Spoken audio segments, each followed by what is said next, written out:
Avarice and love. What different feelings those two terms evoke.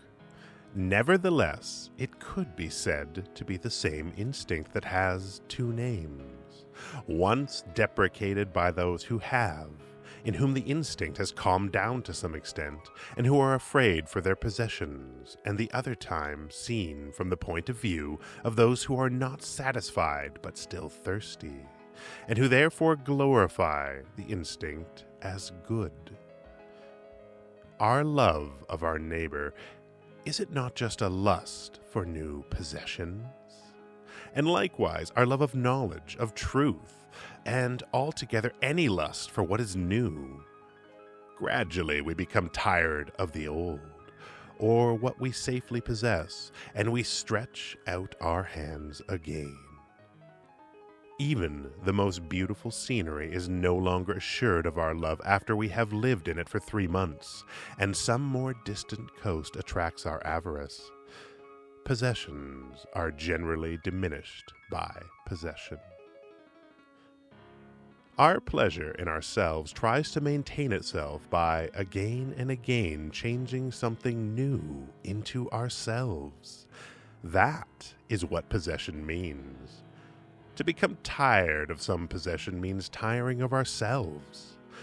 One can also suffer of an excess. The lust to throw away or to distribute can also assume the honorary name of love. When we see somebody suffer, we like to exploit this opportunity to take possession of him.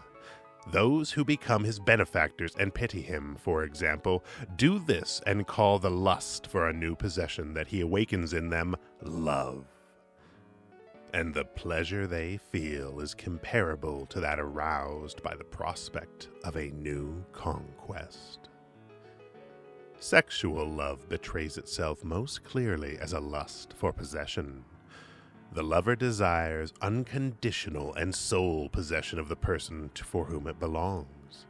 He desires equally unconditional power over the soul and over the body of the beloved. He alone wants to be loved and desires to live and rule in the other soul as supreme and supremely desirable.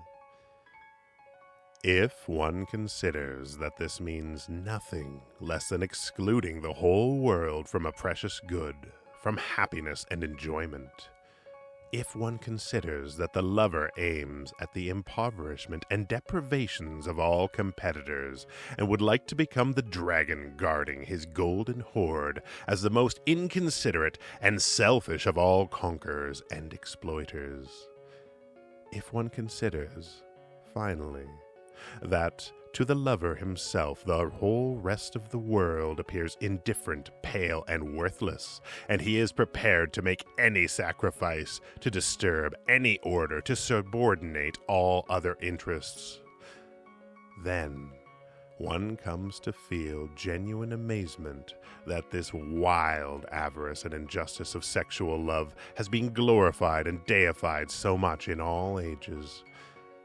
Indeed, that this love has furnished the concept of love as the opposition of egoism, while it actually may be the most ingenious expression of egoism.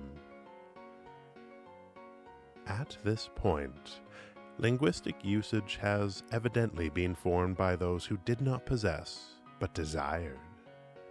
Probably, there have always been too many of these. Those to whom much possession and satiety were granted in this area have occasionally made some casual remark about the raging demon. As the most gracious and beloved of all Athenians, Sophocles did. But Eros has always laughed at such blasphemers.